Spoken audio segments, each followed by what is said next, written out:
मैं पत्रकारिता दिवस पर सभी पत्रकार बंधुओं को, बहनों को, और चूंकि पूरा समाज पत्रकारिता जगत से सीधा प्रभावित होता है, इसलिए उन सभी को हृदय के अभ्यंतर से इस दिवस की शुभकामना संप्रेषित करता हूँ। किसी भी लोकतंत्र की आत्मा स्वतंत्र पत्रकारिता है।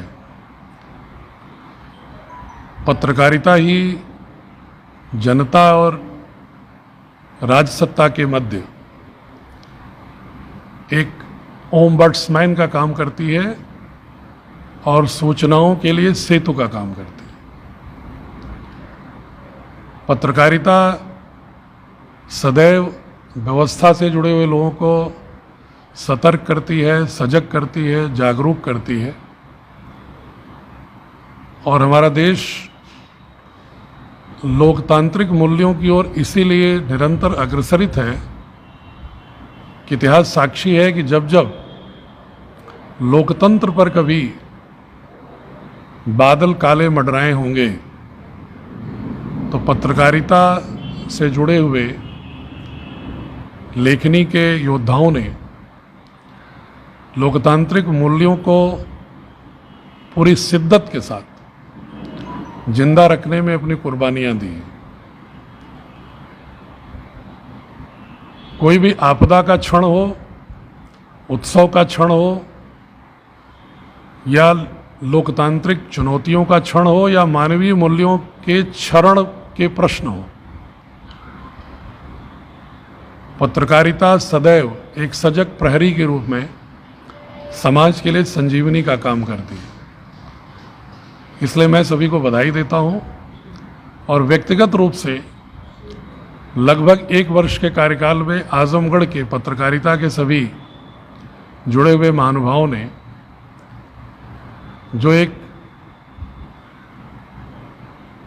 पार्टनर की भूमिका निभाई, एक सहयोगी की भूमिका निभाई,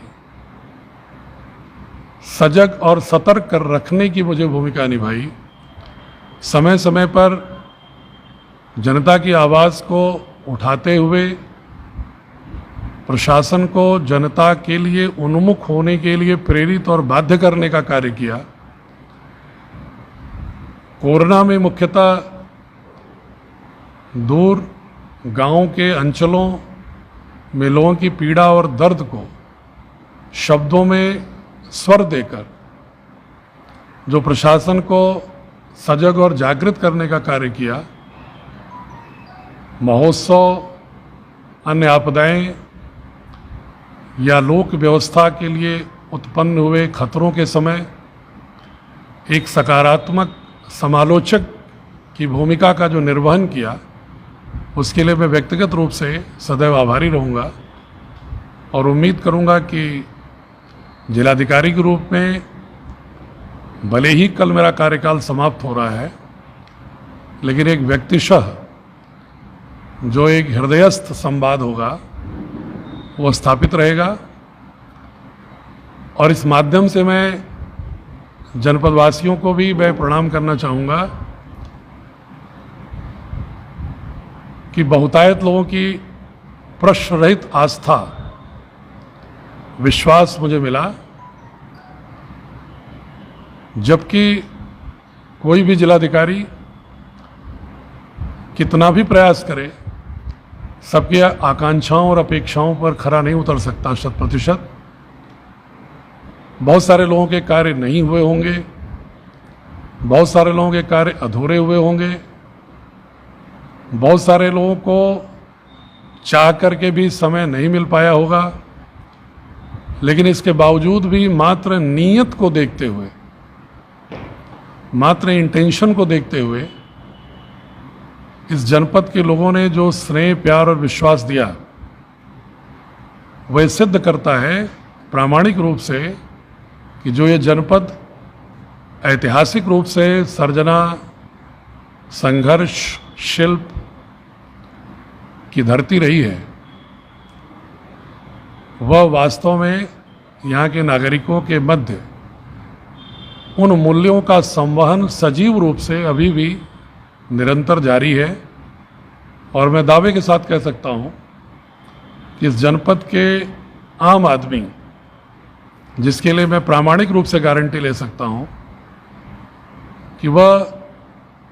एक संत की भूमिका में है, जो सहज रूप से सही बातों को स्वीकार करते हैं।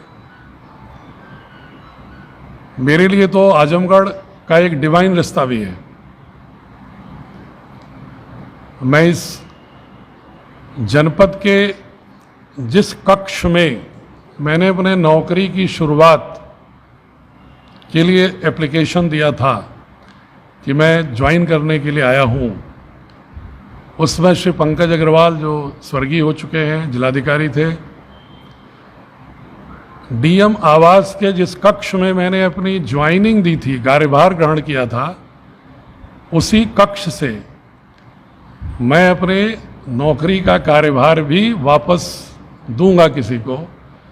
ये डिवाइन कनेक्टिविटी ही समझता हूँ कि मात्र स्थल नहीं बल्कि कक्ष भी वही है। तो इसलिए ज़रूर कोई न कोई डिवाइन रिश्ता होगा, कोई कनेक्टिविटी होगी। इसलिए मुझे ऐसा लगता है कि व्यक्तिशः भी आजमगढ़ से मेरा जुड़ाव एक सामाजिक व्यक्ति के रूप में जरूर रहेगा। इन्हीं शब्दों के साथ मैं पुनः पत्रकारिता दिवस की बहुत सब लोगों को बधाई और जनपद वासियों से और पत्रकारों से सबका अभिवादन करते हुए अंत में मैं एक क्षमा भी मांगूंगा कि अगर कभी जाने अनजाने किसी व्यक्ति को अगर कोई मेरे कार्य व्यवहार से, मेरे किसी आचरण से, मेरे किसी कार्यपूर्ति न होने से, द्वारा न होने से अगर कोई दुख हुआ हो, तो उसको एक सहजता से, बड़प्पन से स्वीकार करते हुए माफ़ करेंगे। इन्हीं शब्दों के साथ मैं पुनः प्रणाम करता हूं।